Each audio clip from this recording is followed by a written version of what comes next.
Okay, well, good afternoon, everyone. Welcome to the first lecture of Decolonizing Education for Peace in Africa project webinar series. And the project is funded by the Arts and Humanities Research Council and the GCRF of the UK. My name is Melis Jin. I'm lecturer in education and social justice at Lancaster University, and I am one of the UK co-investigators of the project. And today we will host Professor Lawrence Ogbo Ugwuanyi from University of Abuja. Professor Parvati Rakram of the Open University will chair the session, but before I leave the platform to Parvati to introduce the speaker and maybe to say a few words about the project, I'd like to remind a few housekeeping rules and logistics. The session will last around an hour and 15 minutes, and Professor Ugwuanyi will talk around 30 to 40 minutes. Then we'll have a questions and answers session. Please mute yourselves at all times, and if you have any questions, please use the chat box. Parvati and I will collate those and ask to our speaker. And this webinar will be recorded and uploaded to the YouTube channel of the project, so it will become a free resource for all those who are interested in sharing knowledge and practice around decolonizing peace education. Now over to you, Parvati.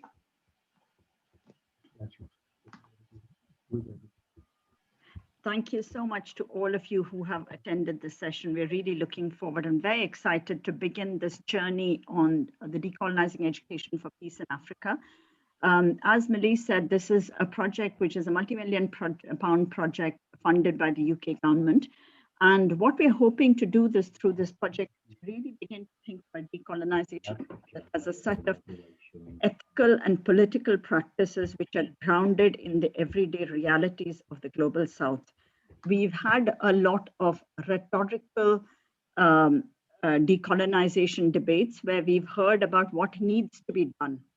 But what we haven't seen yet is what are the intellectual contributions actually that we can make into the academy. What is it that we can, what are the kinds of claims that people from everyday communities and through everyday knowledges can make about Africa and in and for Africa, right?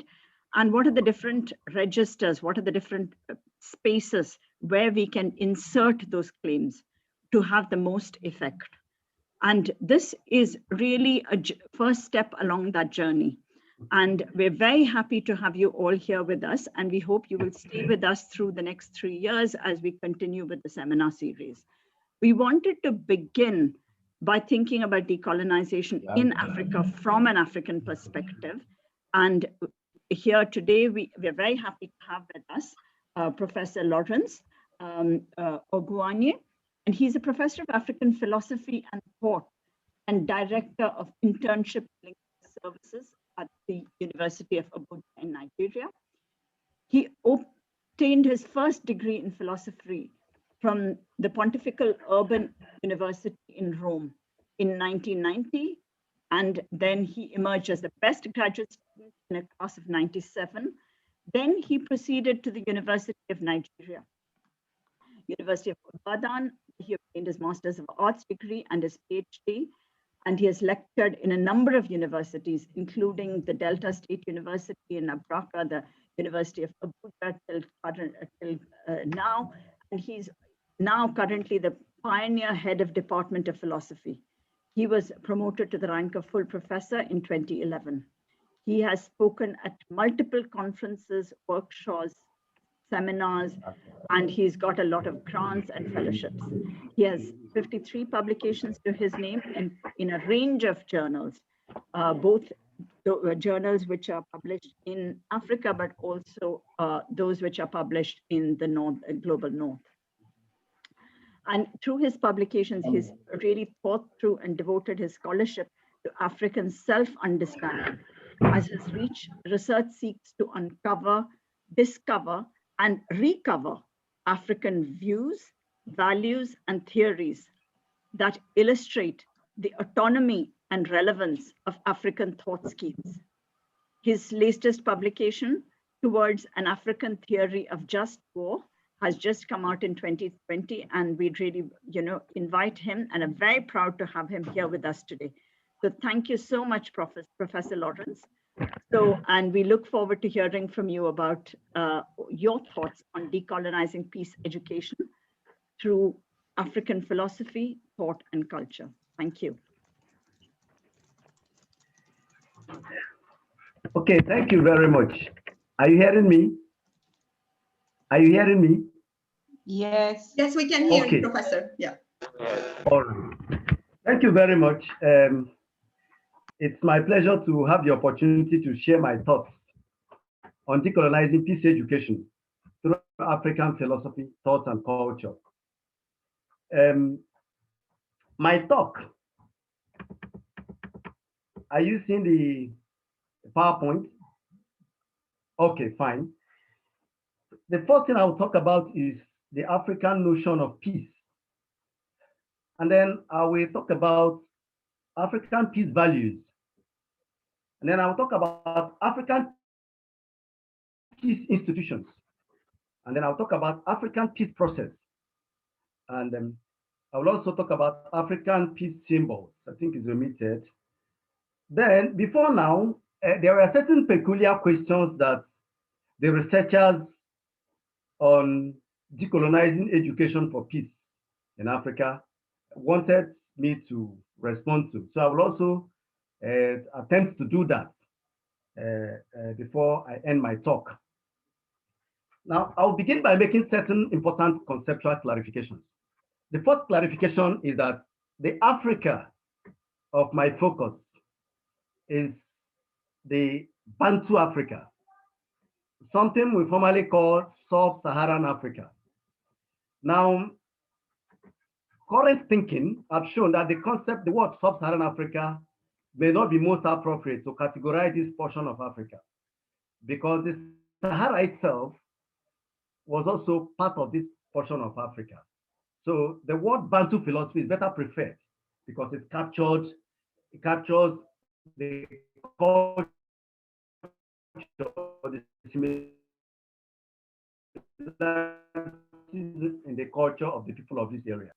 The notion of not be universal to these parts of Africa, but you could notice semblances in different ethnic groups and cultures of these parts of Africa. In other words, there could be variations in the notions of peace and the concepts of peace and the values of peace of the people of this part of Africa.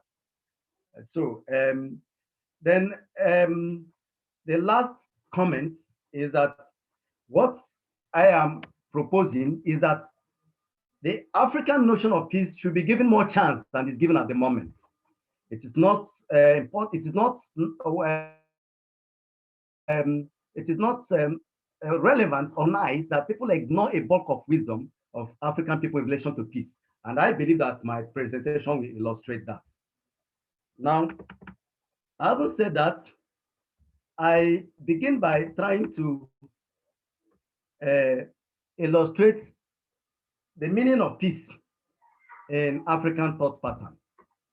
And I argue that peace in African thought pattern means a kind of corporate equilibrium, a kind of metaphysical harmony.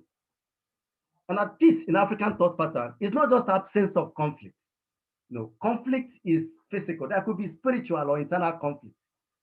So peace in African thought pattern is the presence of justice. And justice here is not just justice in relation to human beings alone, but in relation to creation, in relation to generality of all that is and can be. So you can even have peace in defense of future generations. You can even have peace in defense of those who have lived in this world. So peace in African thought pattern is not just physical peace. It is something sacred. It's a sacred value, and I can illustrate this with what happened in our country in, I think, 2005. We're having a lot of plane crash here and there. And I remember one parliamentarian trying to raise alarm, and he was asking the question, are we sure that the land is happy with us?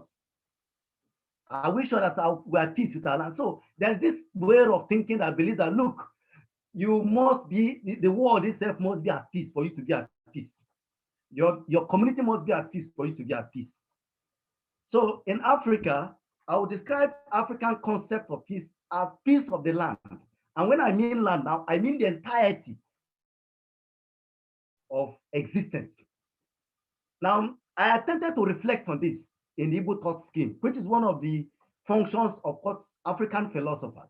Part of our function is that we must try to engage concepts within the endogenous state thought schemes. So I attempted to do this reflection within the Igbo thought scheme, which I'm familiar with, and I discovered that peace translates to Udo. And then the Udo itself comes from the word do. So when I attempted to reflect more, I discovered that do itself is a locative verb.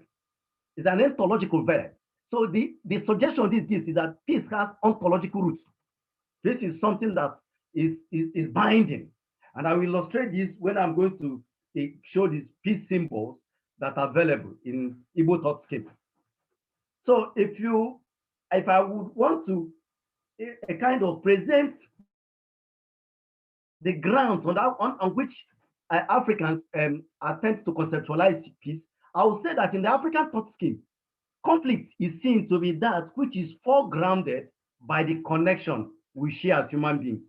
And this same connection can enable us to correct it. So, and this connection, so at the level at which you understand this connection is what probably triggers conflict. And if we understand this connection at a deeper, more stronger level, we can also apply this connection to also correct it. Now, having made this clarification, I would want to map out the peace values that are available in African thought scheme. Now, these peace values is what we can all see if we make effort to delve into the substance of African worldview. If we want to uncover the African worldview, we will discover some of these peace values that I'm going to enumerate. The first one is the sacredness of the principle of life. Africans hold life to be very sacred. And that is why to see blood in Africa is a crime, it's said to be a crime with spiritual consequences. The second value that Africans illustrate and which has peace potential is greeting. If you do not greet someone in African thought pattern, he will ask you, are we quarreling? So this, because we greet each other, we value greeting each other, there is this way of showing interest in each other, and there is this way of connecting very easily with each other, which is a peace capital in African thought scheme. The third values that Africans have, which promotes peace, is family values. You know, family is a very strong item in African thought scheme, and it has been our pride, and it has actually fostered African humanity in a very unique way. We share our problems, we connect with each other. Someone can be living in Lagos, but is connected with his brother in Kano. Somebody can be living in Kampala, but is connected with brother in South Africa. Somebody can be living in America, but is connected with brother in London. So we hold family values to be very strong, and it has often helped us to actually have a strong culture of peace. The third value, peace value we have in Africa is good relations. We believe in connecting with the community. We believe in peace through the community. And you may have heard about community policing, neighborhood watch. These are very common terms today in Africa.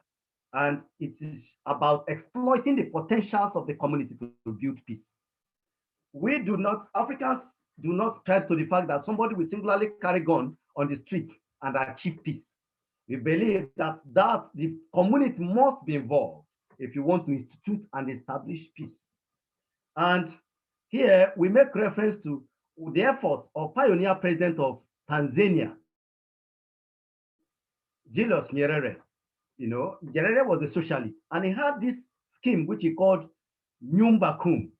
It was a form of kind of a way of bringing peace by making the community to be strongly involved. Recently, a few decades, just not about a decade now, there was this conflict in Kenya, and the literatures I've been able to consult showed that the president of Kenya went to invoke this peace process, this peace pattern that was formulated in Tanzania. He found it very valuable, and he gave life to it in Kenya when there was this continuous violence and so on. So it shows that these potentials, these peace values are still very important. They have strong potentials even in the modern setting, which we should explore. The third thing that the fourth peace value that we have in Africa is communal value. It has to do with the sense of the community, the sense of sharing common identity, solidarity. These are very important things that have helped Africans to have a very strong culture of peace. Now, having mapped out this, I want to enumerate certain peace institutions we have in Africa. The institutions we have that have also helped us to, have this idea, this notion of peace, and have helped us to sustain this notion of peace.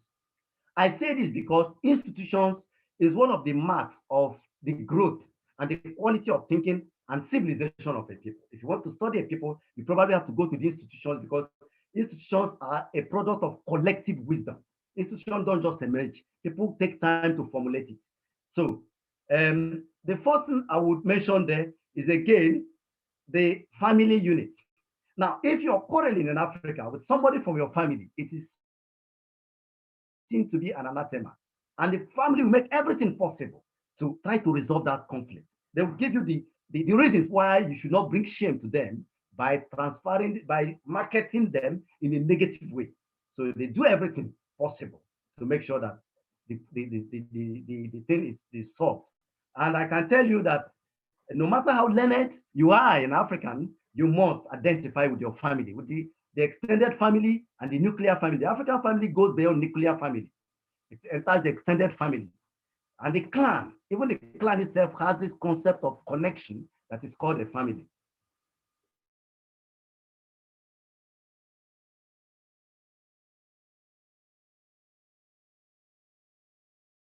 In several African states or even towns and communities, including mine, you do not go and call a policeman to resolve a conflict without the permission of the community.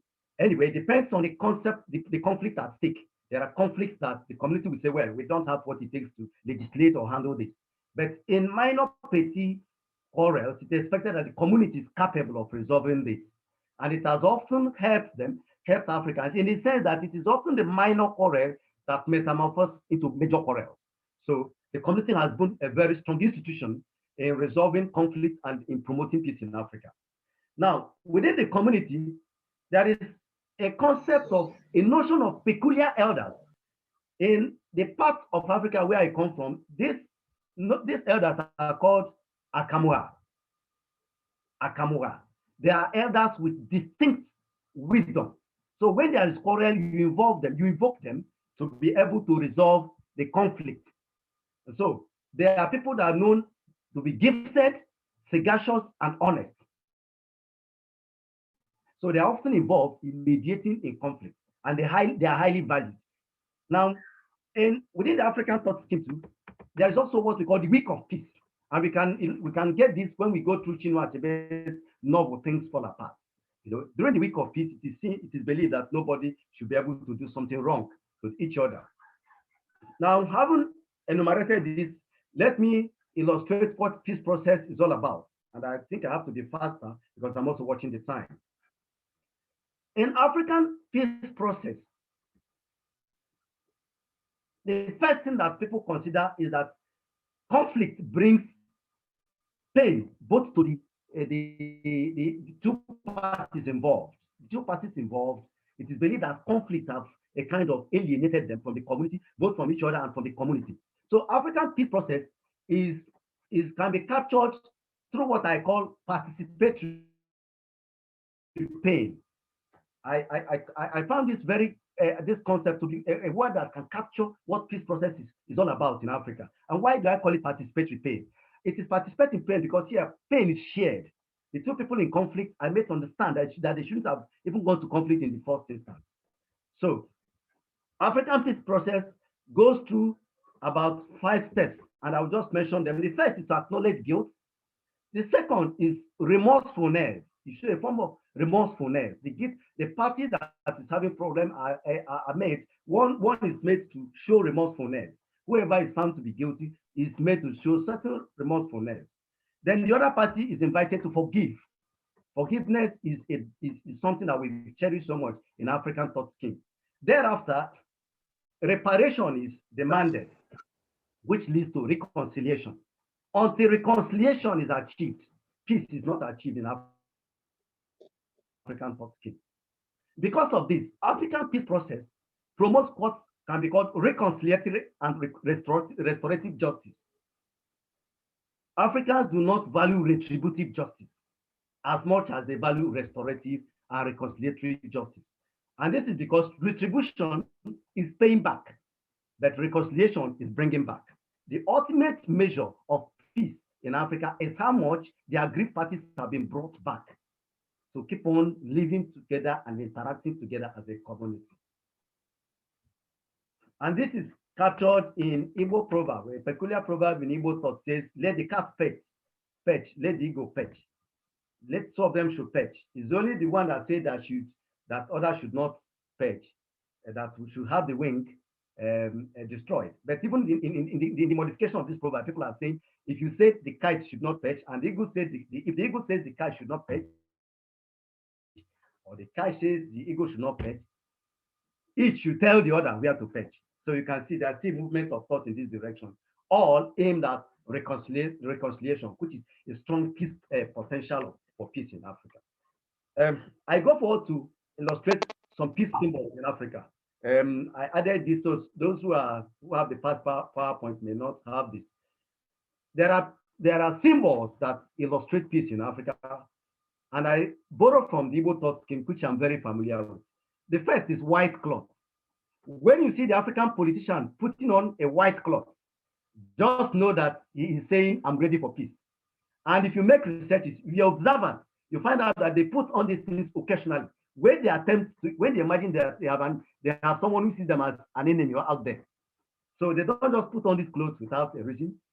Has strong peace symbol in African thought scheme. The second symbol of peace in Africa is kola nut, borrowing from the Igbo thought pattern. Kola nut is a very high valued symbol of peace. If you go to someone's house or somebody offers you kola nut, he's telling you, I bring peace, I bring fraternity, I bring friendship. And kola nut is such an important symbol in Igbo African thought scheme that when there is a dispute, a land dispute, and kola nut is brought, nobody is not shared wherever the people have land disputes. You don't bring kola nut where people are having land disputes. So that shows you the symbol of.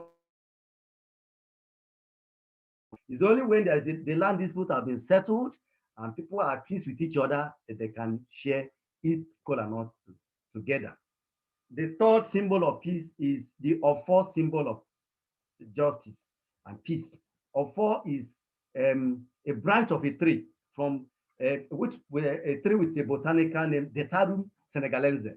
It's a very powerful symbol of justice and peace in Igbo thought scheme. So if somebody holds the Ofo before you, he is a man of peace, and he's telling you, look, I am a man of peace. And that everything I'm going to say is what to bring peace and justice. So having said this, I just have 3 minutes. So I would want to be faithful to the time. I would want to answer the questions that the organizers of this webinar specifically wanted me to answer. The first is, what are the major historical elements underpinning coloniality in your country? And I will just firstly name them. The first thing is the presence of the colonial masters themselves. You know, Africa was, Nigeria, for example, was colonized. They wouldn't have settler colonialism. They're out there in London sending their delegates to this place, but it lasted for a long time.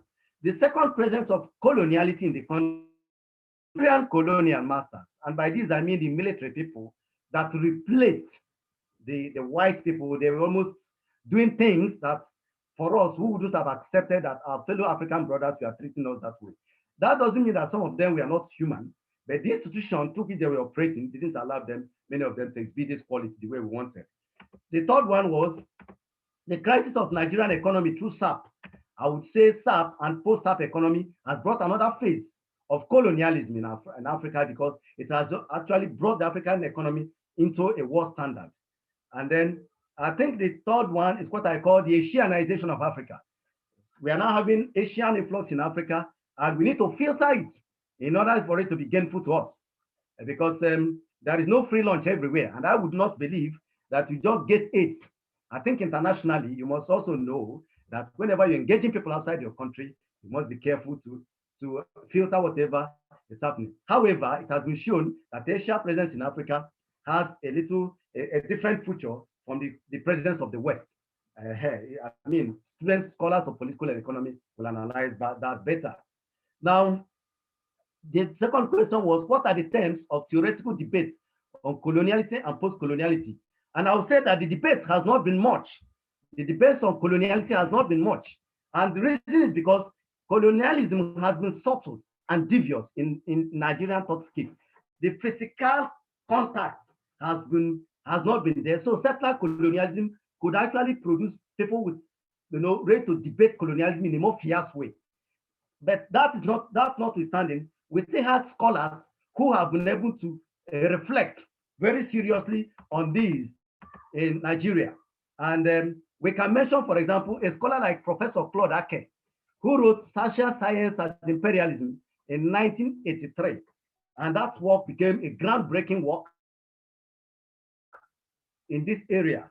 For the first time, we had a scholar who made people to question the kind of knowledge that we are all getting in humanities and social science, and begin to question to whose benefit this knowledge we are configured.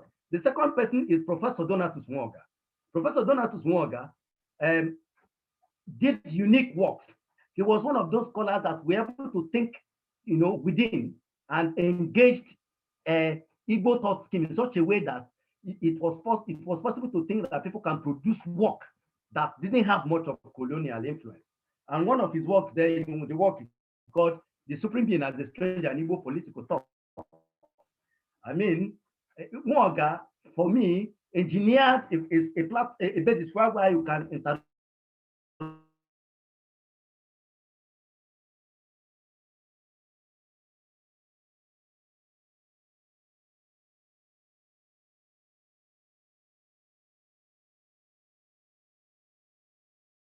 Okay, I think we're having a technical.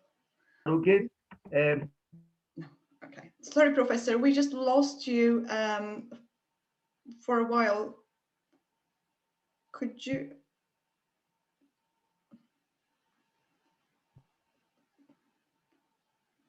So apologies because of the internet connection. We're having some technical difficulties with the connection of the professor. I think he dropped, right, Parvati? You're muted, Parvati. Yeah, I think he has dropped. Just going to see what we can do.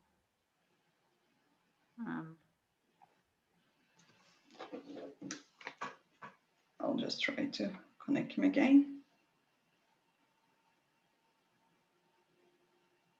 Thank you for bearing with us, all of you.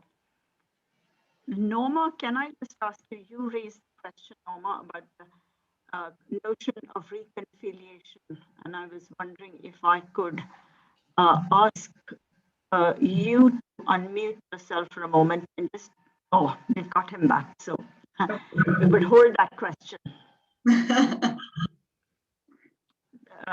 Professor, you're on silent. You're on mute, Professor. We can't hear you, Professor.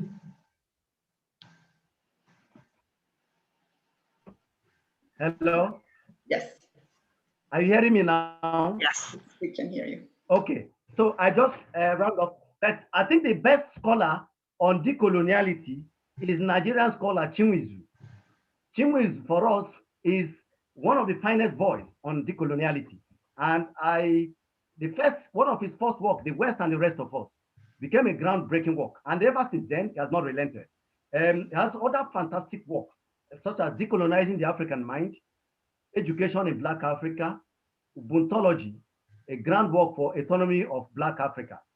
Chinwizu is a Blackist scholar, and his effort has been on how to establish rational autonomy for the Africans. Some of us have also been a little bit critical of his effort because we believe that decoloniality should go beyond race. It's something wider than that, because there are also the other colonized portions of the world. And we believe that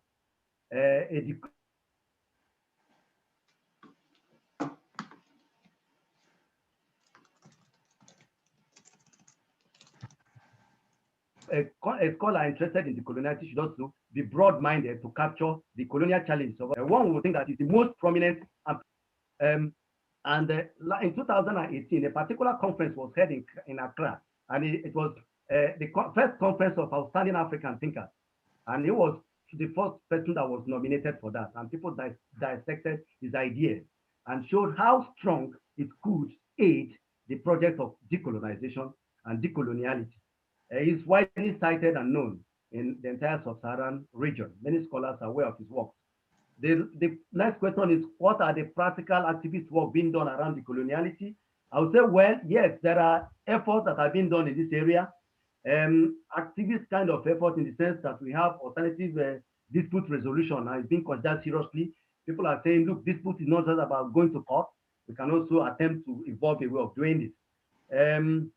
But the bulk of resistance on decoloniality is what you can get in African villages more than the African cities. Okay. I think I will have to stop there and begin to entertain questions.